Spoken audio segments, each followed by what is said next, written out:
what's your thoughts about this Gucci Man and Pooh Shiesty situation?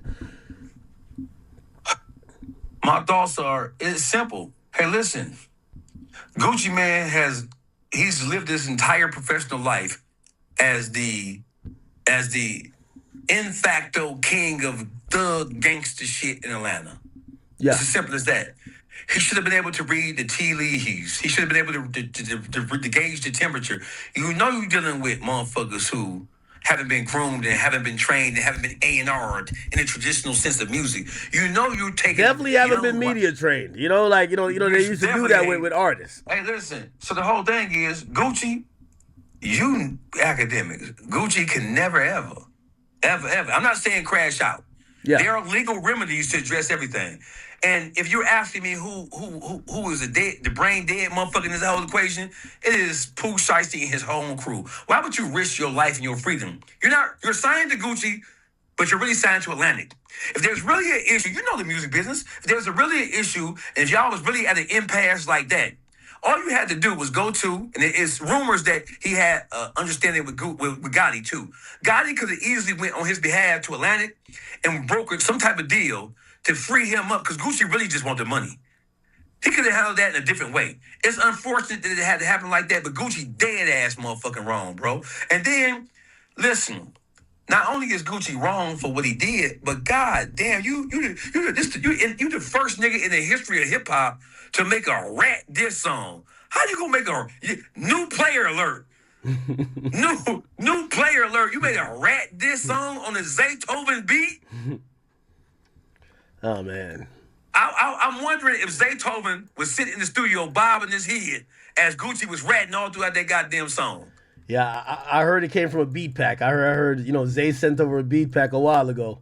He just picked a song. Of course, he gonna say that now because he don't want to acknowledge that he knew the dog was using a beat to drop the most historical rat diss track in the history of hip hop. Let me ask you a question. Like, I think this is a year where I've given advice to Atlanta.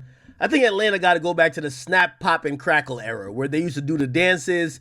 They got to get back to the fun stuff because Atlanta kind of it went from the dancing stuff, the fun stuff, the melodies, to the gangster stuff a lot. And then now we're seeing all of the supposed gangsters get exposed. So watch this. Do you think it's bad luck? Do you think it's just bad luck and the luck of the draw? Or do you think it's an Atlanta thing? Because some people have told me this could happen to any region. This could happen to Detroit. It could be all the Detroit rappers getting exposed like this.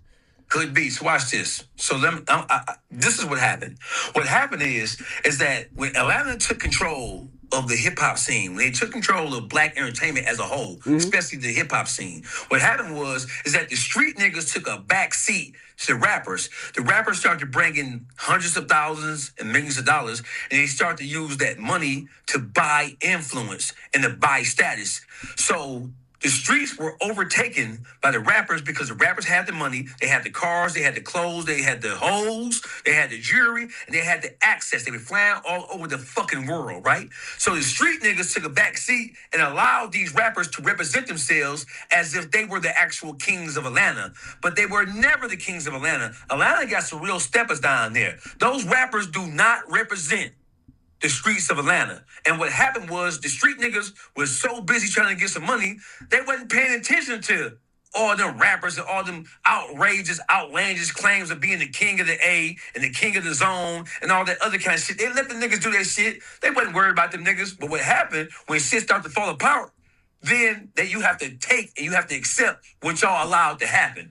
So let me ask you a question. Do you think that, because we always heard Zone 6 goo wop. We heard about this guy was doing it like that in that part of Atlanta. Do you think that Atlanta pulled off the biggest, fallacy and trickery of the audience to have us think that, that's where all of these super tough, and maybe we're just talking about the rappers, these guys were so super solid.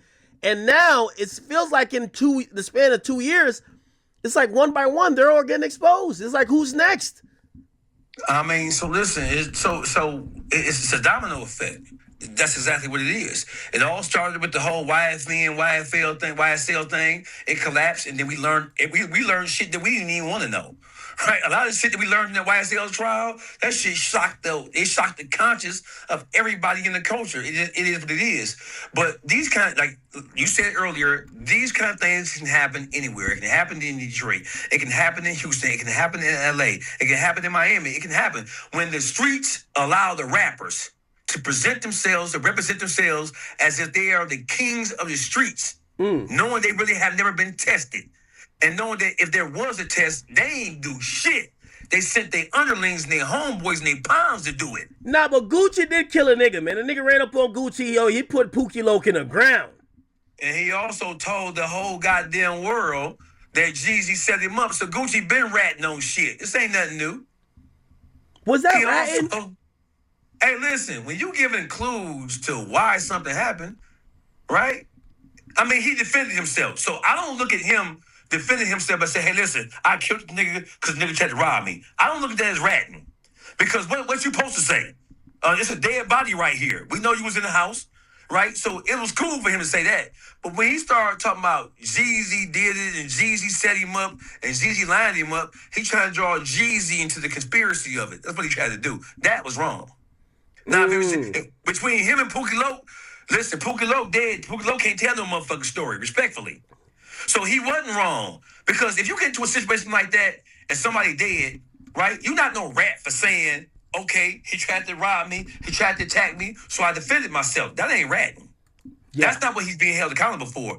The shit that people are saying wasn't right is that when he provided additional commentary by trying to drag trying to drag Jeezy in it, and Jeezy wasn't there. Jeezy, okay. He could know that Jeezy did it. He can think that Jeezy did it. But in the situation where you get a dead body right there, you was never supposed to put Jeezy's name in that shit because Jeezy wasn't there. Now, if Jeezy was there and he shot and killed Pookie Loke and he shot Jeezy, yeah, they tried to rob me. I took care of my business. It's self-defense. It is what it is. That's not ratting. Yeah, right now it looks like, so all the Atlanta rappers, they're all getting exposed. The only ones that ain't get exposed yet, Offset, he didn't tell. By the way, even in the little TJ situation, he didn't tell. That's why TJ's not arrested for a shooting, or no one is arrested for a shooting. He didn't tell. 21 Savage, solid as they come. He's good. And then who else? Future, even though I think Future don't really like.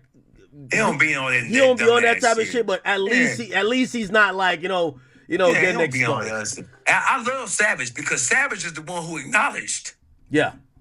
That they were covering up all that rat shit down there. So we thought it, we knew it, but when Savage tweeted, we knew for a fact that they had been covering up all the shit they've been criticizing other motherfuckers for doing. Savage he's too logical. Like, I always wondered, like, me and Savage, we're really close now. But I always wondered if we go back to the ignorant Savage, because Savage used to be robbing these. Honestly. Yes, he did. He used to be robbing these, honestly. He like that now. We ain't saying he ain't like that. He like that. But here's the thing. This is what I'm asking. Usually street niggas who do shit like that, they're not logical. What I've realized about with Savage, even when we watched the whole Young Thug, Lil Baby, Savage, especially when them jail calls came out, even with the Gunna thing, Savage kept being logical to Thug. He kept having logic. And usually with street niggas, logic is not the thing that comes out. Yeah, that's because 21 Savage is not the typical street nigga. 21 Savage, he comes from good stock. You know what I'm saying? We didn't even get to the UK shit. But just in general, 21 Savage has always been a thinker. He's always so when he did the Big Bank interview, Bank asked him, since when you started commenting on this kind of shit? You've always been a to yourself ass nigga. Since when did you jump into the fire with this shit? You know what I'm saying? And he received a lot of ridicule, a lot of criticism, because he's normally reserved and quiet, and he don't get into all the goofy ass shit. Even though he has spanked some shit, he don't be getting into all that. Yeah. Shit like that. We don't look at him like that. We look at him like he a YSL Don. You know what I'm saying? We don't look at Savage like that. Mm-hmm. I think Savage should just manage his own motherfucking business, bro. I told him the same thing. I told Savage as a friend, I said Savage, I think you should mind your business. I said, if the only rumor about you right now is that whatever, you have going on with your beautiful Queen Lotto, that's a good rumor for you. Stay out of this other stuff. Yeah.